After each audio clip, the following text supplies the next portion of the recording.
We continue with the book of Ruth, picking up where we left off last week at chapter 3, verse 1. Naomi, Ruth's mother-in-law, said to her, "My daughter, I need to seek some security for you so that it may be well with you. Now here is our kinsman Boaz, with whose young women you have been working. See, he is winnowing barley tonight at the threshing floor. Now wash and anoint yourself, and put on your best clothes, and go down to the threshing floor. But do not make yourself known to the man until he has finished eating and drinking. When he lies down, observe the place where he lies. Then go and uncover his feet and lie down.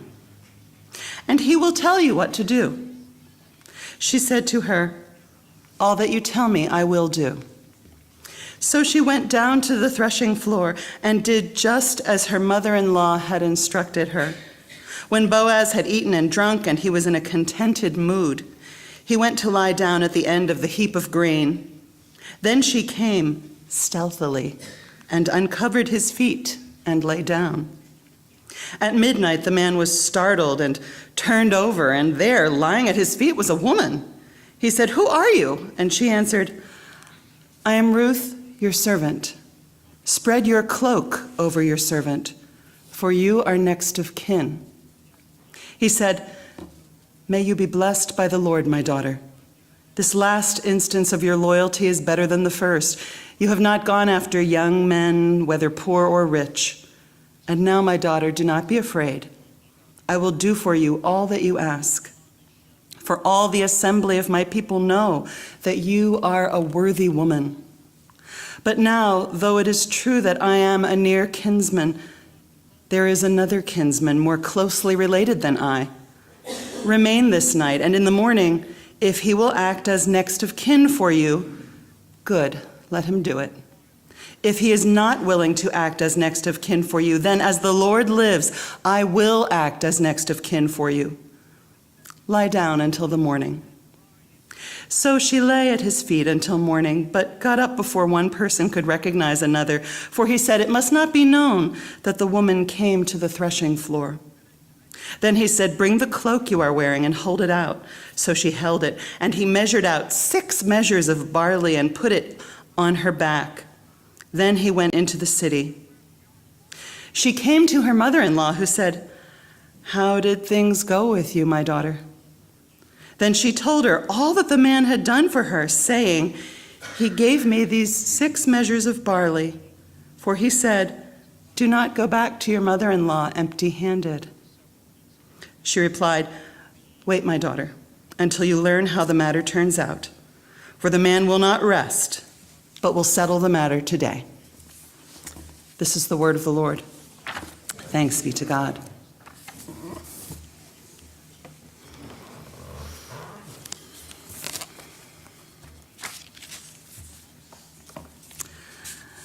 Try to remember a time when you fell in love.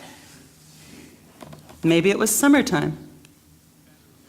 Maybe you remember a warm evening spent walking through the park, hand in hand, with someone you'd had your eye on for a long time. And now you knew the feeling was mutual, and you were lightheaded and giddy with the new reality, love.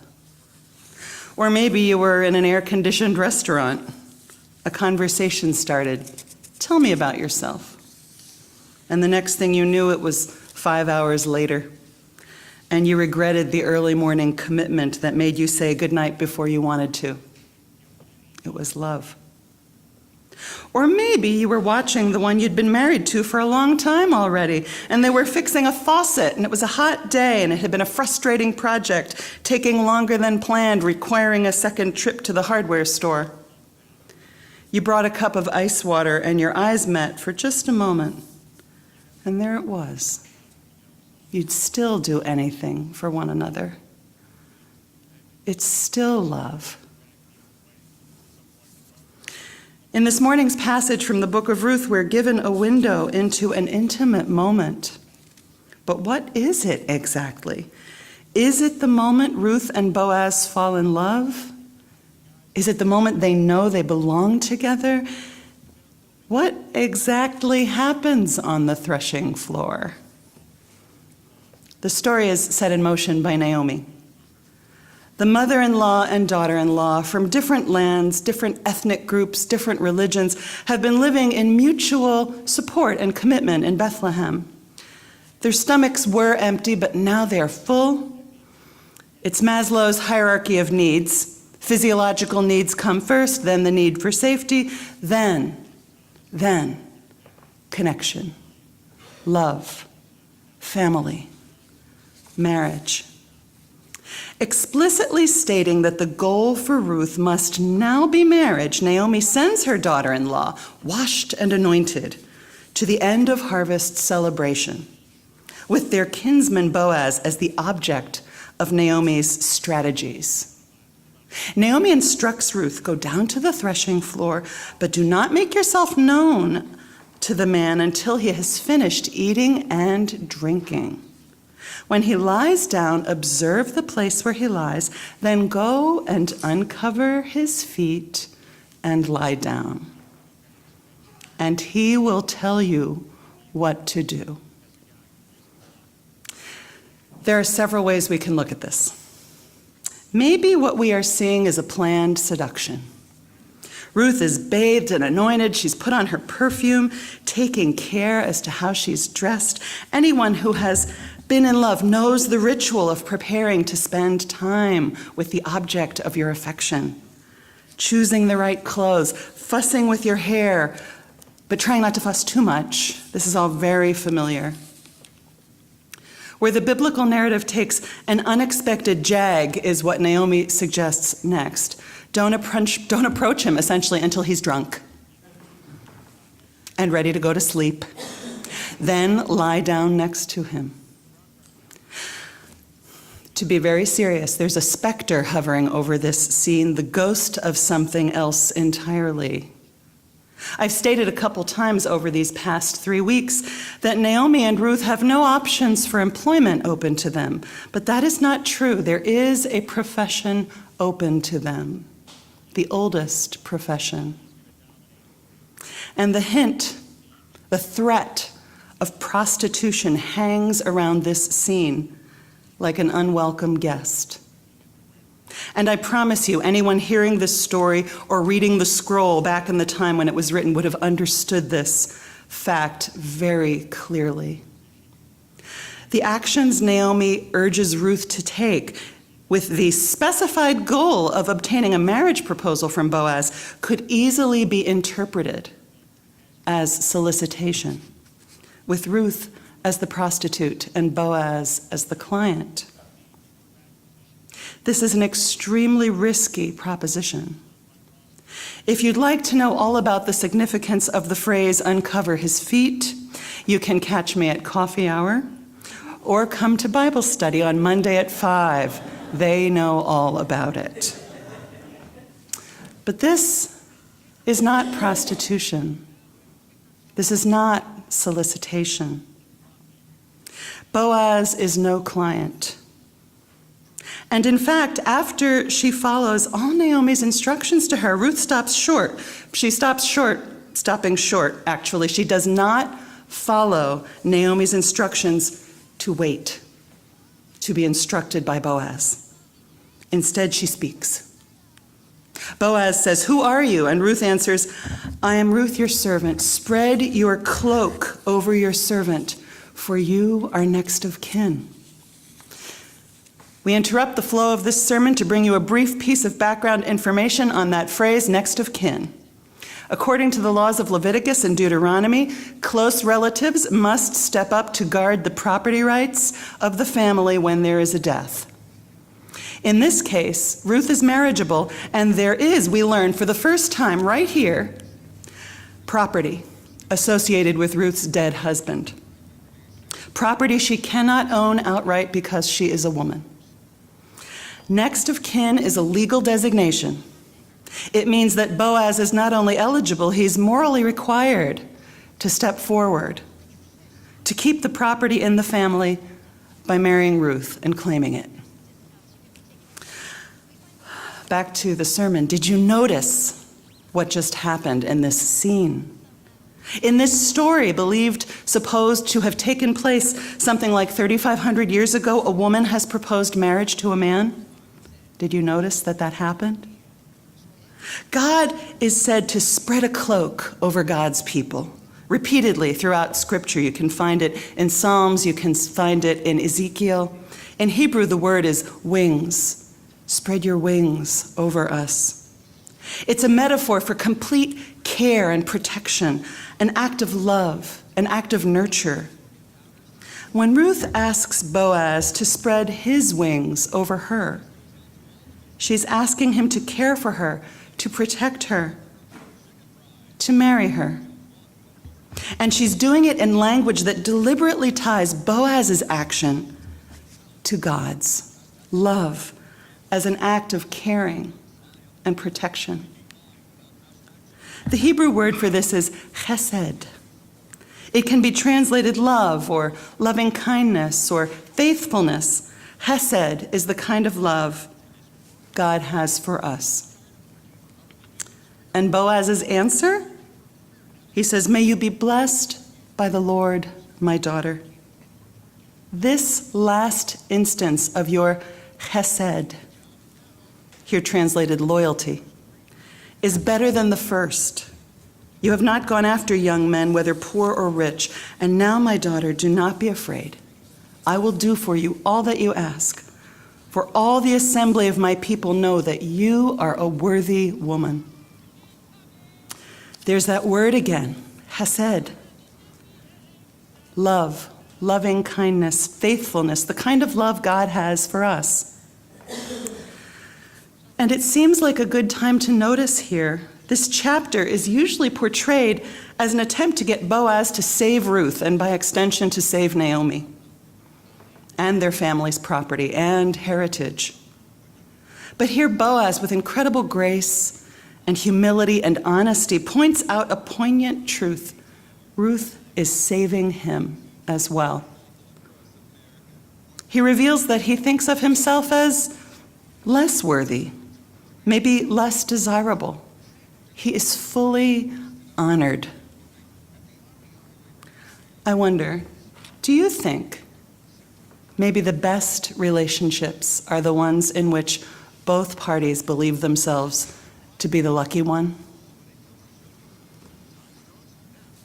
Can you remember a time when you realized this was the person you wanted to spend your life with? And it wasn't because they were beautiful or buff or even smart or brave, although maybe those factors were present, but simply because you could see their goodness shining through, their heart. When Ruth looks at Boaz, she sees a man who didn't chase a foreigner, a stranger, away from his field, but provided for her safety as well as for her empty stomach. When Boaz looks at Ruth, he sees a woman who devoted herself to the well-being of her widowed mother-in-law, despite her own self-interest, and who even in this act, this bold, daring marriage proposal on the threshing floor, continues to care for Naomi. Boaz urges Ruth to sleep. Because the author of Ruth is a brilliant storyteller, the happy ending, the fullness and healing the reader is longing for, is not so quickly or easily accomplished. There's a twist. There's another closer relative, and this has to be dealt with. Boaz, mindful of the conclusions that might be drawn if anyone were to see Ruth leaving the threshing floor in the wee hours of the morning, helps her to leave undiscovered. Still, the atmosphere is light and the symbolism is heavy. Boaz loads Ruth down with grain to take home to Naomi. Seed, fertility, fullness of every kind are promised. Ruth leaves, we have to believe, with a heart as full as her cloak. Naomi's question to Ruth upon her return home is translated in our Bibles, "How did things go with you, my daughter?"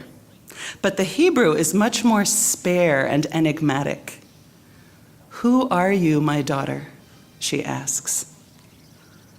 Who is Ruth, now that she has returned home from this assignment? Is her reputation intact? Did Boaz understand what she was angling for? Has she returned home a woman promised marriage or not? Ruth's response, if the text actually reports it totally, is equally spare and equally enigmatic. He gave me these 6 measures of barley, for he said, do not go back to your mother-in-law empty-handed. If Naomi's question and ours is, what happened exactly? It goes unanswered. Some things are better left a mystery. What a night. An assignation on the threshing floor full of sexual tension and anticipation, and yet it carries with it even more pressing questions of long-term safety and well-being, commitment, life and death, which, if you think about it, is true of every relationship of deep commitment, certainly of every marriage. I have a minister friend who, in her wedding homilies, likes to remind marrying couples that they make their promises in the face of death. That despite the relative ease with which people can change their minds and go their separate ways, in the moment of marrying, we commit ourselves to staying until either they or their spouse are widow or widower. Love is stronger than death, the Song of Songs reminds us, and passion as fierce as the grave. In love, we set a seal on one another's hearts. It isn't easily erased. Much like the love of God. God sets a seal upon our hearts and our lives too, and God's passion, without a doubt, is fiercer than the grave. And God cares about us. Our lives and our loves matter to God. In all their messiness and unpredictability and moments of embarrassment and grace. Dr. William Williman wrote a gorgeous essay on weddings and marriages, and he concludes, our God, thank God, does not wait until we get our lives cleaned up and aesthetically acceptable, until we know what we're getting into, until all the psychological factors indicate that we are ready to mate, and until we figure out the real meaning of what it means to love another human being forever. Our God, the one who began his ministry of all places at a wedding, entered the flesh, the tackiness, and the transitoriness of it all, and said, strange as it may seem to us of little faith, that our human unions are of divine consequence. God's hand continues to quietly guide the characters in our story. Next week, all will finally be revealed, but we can already see the ending, like a well-plotted romantic comedy. We see it in Ruth, her cloak full of grain, moving quietly through the mist of an early morning to show Naomi the promise of what lies ahead. This very human union that is most certainly of divine consequence. Thanks be to God. Amen.